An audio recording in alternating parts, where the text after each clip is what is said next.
I'm here with Adam Gazzaley, who is at UCSF, who has this fantastic research program on cognitive control, and he's a master of cognitive control. And I want to ask you a few questions, Adam. Okay. So, first, I want to ask you what you think the major changes are that accompany the normal cognitive decline of aging. If you can just sort of summarize that for our listeners. I think one of the main things that we see from our research is that there is an inability or a decreased efficiency of older adults to control how they're perceiving information based on their goals. So we know that we don't process information passively. We control how we perceive the world based on whether it's irrelevant to what we're trying to do, or if it is what we're trying to do, if it's relevant. And that ability to sculpt how you perceive the world, what we call top-down modulation, the neural process that underlies it, is critical to accomplishing goals. And what we're finding is that across a range of tasks that we do in the laboratory, during which our participants are having their brain activity recorded, that adults, healthy older adults in the population between the ages of 60 and 80, are not modulating the activity in the sensory areas of their brain like the younger adults. And we're seeing that this is associated with a decreased performance on a wide range of cognitive tasks, from things including perception, like discrimination, detection abilities, to working memory, holding information in mind for very short periods of time, to long-term memory. And now we're looking further to see its implications.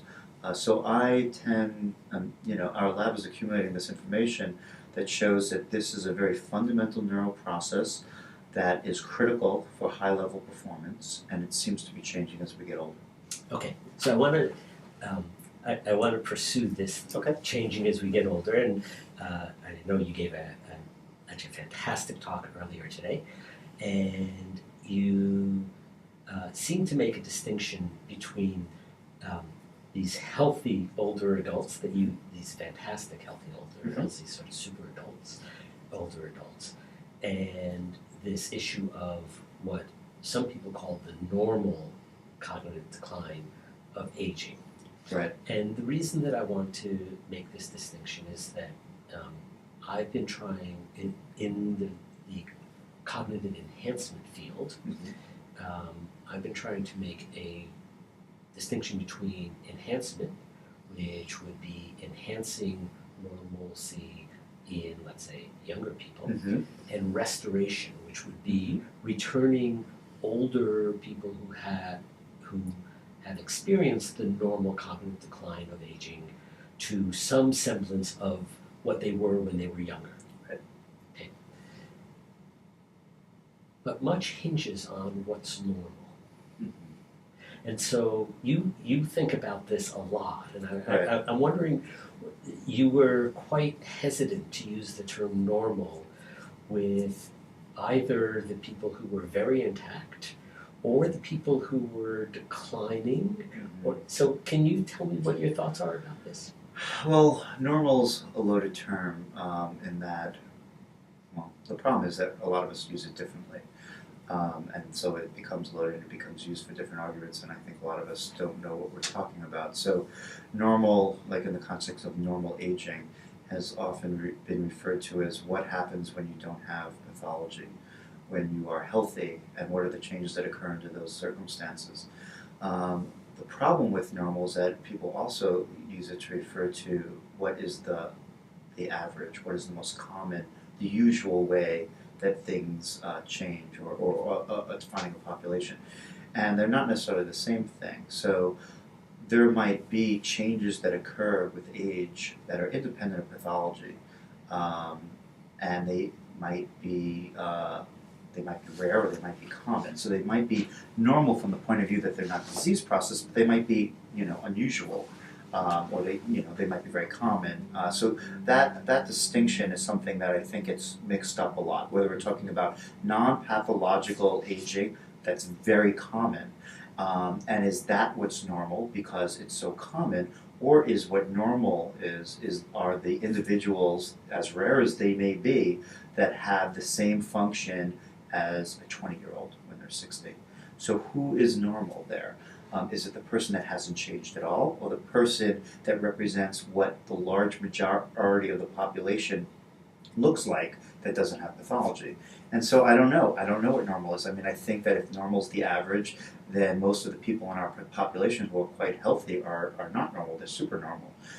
But they're not really super normal because they're actually no different than the 20-year-olds. And, you know, the problem with all of these, with this discussion in general, built on data even from our own lab, is that it's largely based on cross-sectional data. Yes. So we don't know for sure that these individuals look like this when they were 20. We can only, we're largely making that comparison.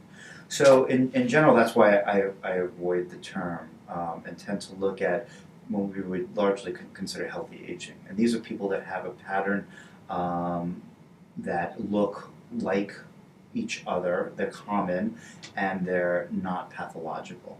But when you really push healthy aging, you wind up talking about a supernormal population. So there also has been, over the years, we've been reviewing the nosology of the normal cognitive decline of aging, and it's sort of changed over the years, and there's been competing claims, but the one that I still think I like the most, but that remains imperfect, was one of the early ones, which was age-associated memory impairment. I used to use that term in papers that I wrote back in the day. I mean, the problem is that it focuses too much on memory, but the notion is that it compares individuals who are aging with the average of 25-year-olds on any given cognitive task. Right. Age-associated cognitive impairment. And I think that would be actually a great term to bring in. But it seems that the clinical community is moving away from those kinds of terms. I know the DSM certainly has moved stepwise, and DSM-5 seems to be moving even further away from categorizing this particular cohort.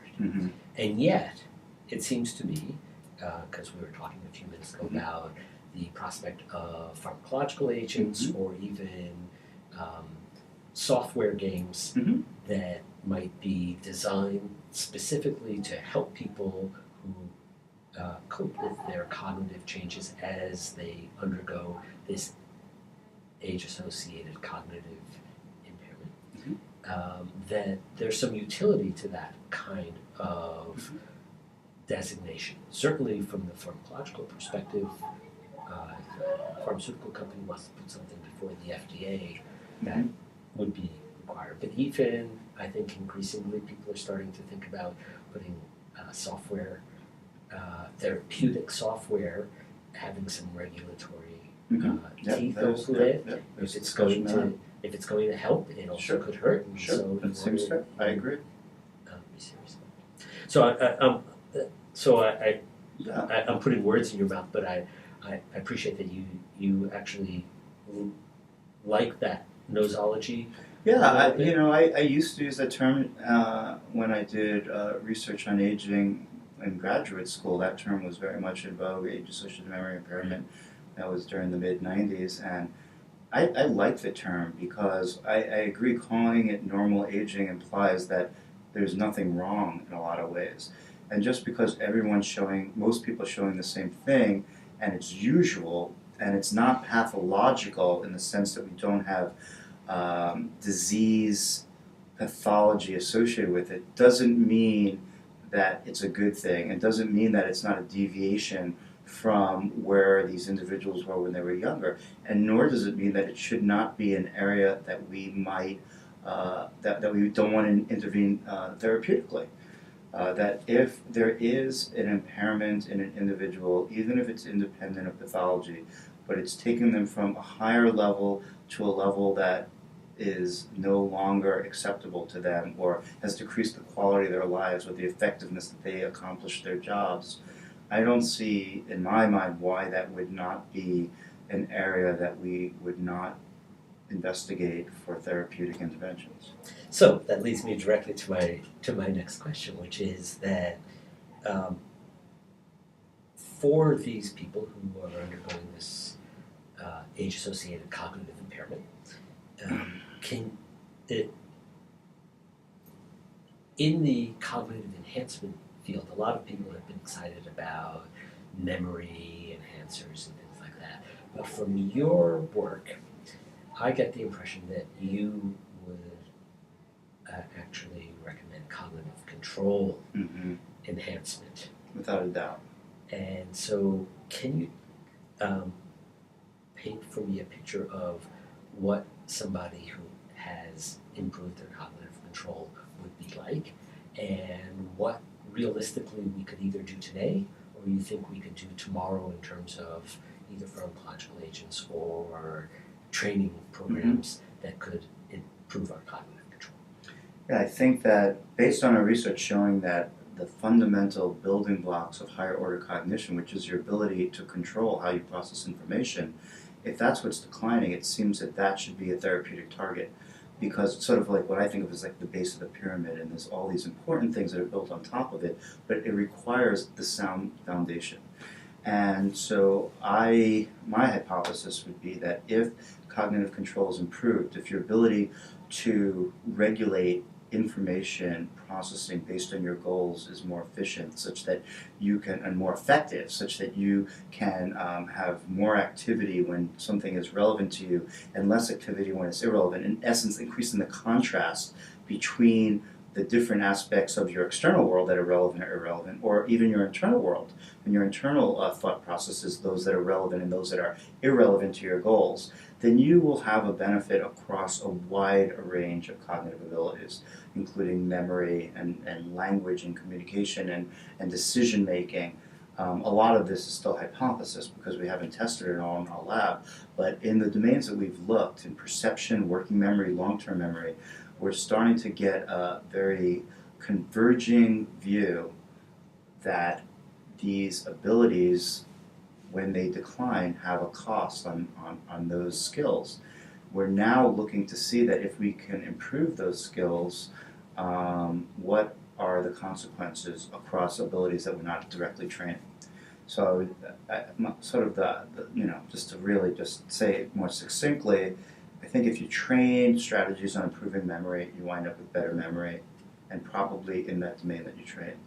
What I hope is that if you learn how to control how you direct your attention in a way that's more consistent with your goals, you will have, and that includes blocking interference, it includes better multitasking, all part of that same general concept of directing your attention in a goal-directed way, then you will have a benefit across many aspects of cognition.